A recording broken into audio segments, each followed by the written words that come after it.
여러분, 서울이나 수도권에서 내 집 마련하기 정말 꿈 같은 얘기가 됐죠?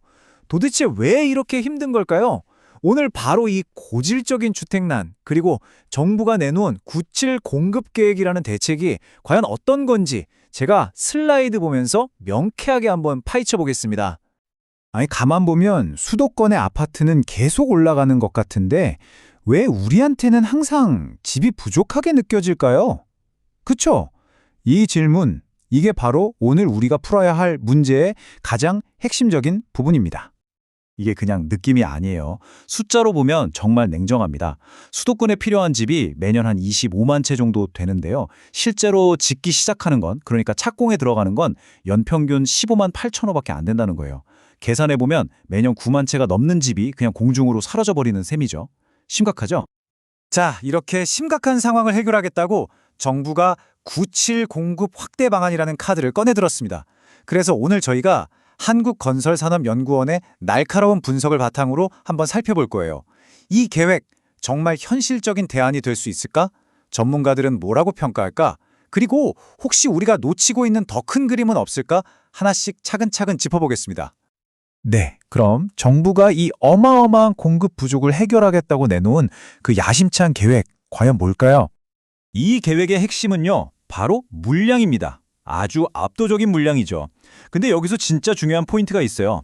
그냥 서류상으로 허가만 내주는 인허가가 아니고요. 실제로 땅 파고 공사 시작하는 착공을 기준으로 잡았다는 겁니다. 이게 무슨 뜻이겠어요? 이제 말로만 하는 계획이 아니라 진짜 눈에 보이는 집을 짓겠다. 이런 강력한 의지를 보여주는 거죠. 와, 근데 이 엄청난 목표를 대체 어떻게 달성하겠다는 걸까요? 정부가 내놓은 전략은 크게 네 가지입니다. 이 네 가지 전략이 각각 공급 문제의 어떤 부분을 어떻게 해결하려고 하는 건지 한번 들여다보겠습니다. 자, 이렇게 들으면 정부 계획 꽤 그럴듯해 보이죠?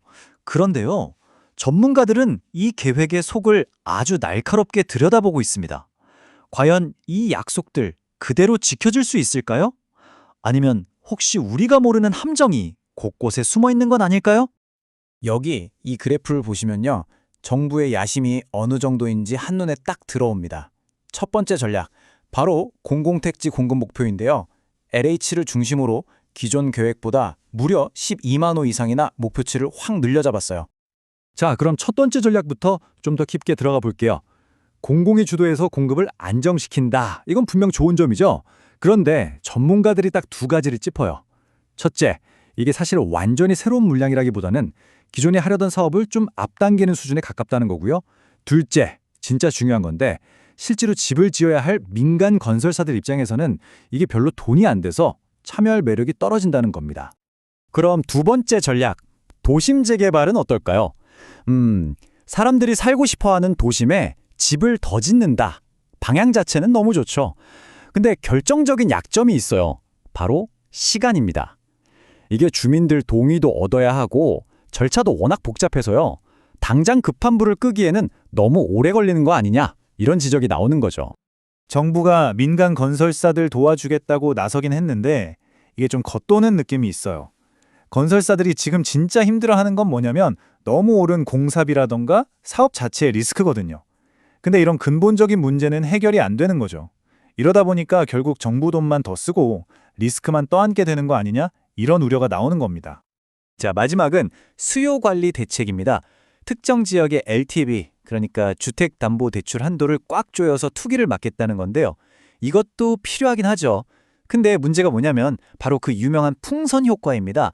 한쪽을 꾹 누르면 다른 쪽이 불룩 튀어나오는 것처럼 규제가 없는 다른 동네로 투기 수요가 확 쏠릴 수 있다는 거죠. 이건 정말 실질적인 위험입니다. 네, 지금까지 계획의 한계점들을 좀 짚어봤는데요. 그럼 이걸 어떻게 보완해야 할까요? 더 나은 방향으로 가기 위한 대안은 없을까요? 다행히 연구보고서에서 몇 가지 핵심적인 제안을 전문가들의 제안을 한마디로 요약하면 이겁니다. 집 짓는 과정에 참여하는 모든 사람들이, 그러니까 정부든 건설사든 주민이든 좀 더 예측 가능하고 서로 협력하고 또 돈 문제 때문에 사업이 엎어지지 않는 그런 환경을 만들자는 거죠. 훨씬 근본적인 해법에 가깝죠? 자, 지금까지 계획의 세부 내용들을 아주 꼼꼼하게 뜯어봤습니다. 그럼 이 모든 논의를 관통하는 우리가 절대 놓쳐서는 안 될 가장 중요한 핵심 메시지는 과연 뭘까요? 보고서의 결론이 이 계획의 아주 치명적인 사각지대 하나를 정확히 짚어냅니다. 그게 뭐냐면요.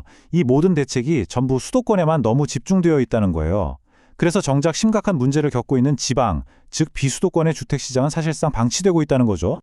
이게 바로 우리가 요즘 많이 듣는 주택시장 양극화라는 현상입니다. 상황이 완전히 반대예요. 서울이랑 수도권은 집이 없어서 난린데 지방은 오히려 집이 안 팔려서 텅텅 비어가는 그런 정반대의 상황이 벌어지고 있다는 겁니다. 결국 우리는 이런 근본적인 질문 앞에 서게 됩니다. 수도권 집값 잡겠다고 내놓은 정책이 오히려 지방과의 격차를 더 심하게 벌려놓는다면 과연 그걸 대한민국 전체를 위한 올바른 해결책이라고 할 수 있을까요? 바로 이 질문에 어떻게 답하느냐에 따라 앞으로 한국 주택정책의 미래가 결정될 겁니다.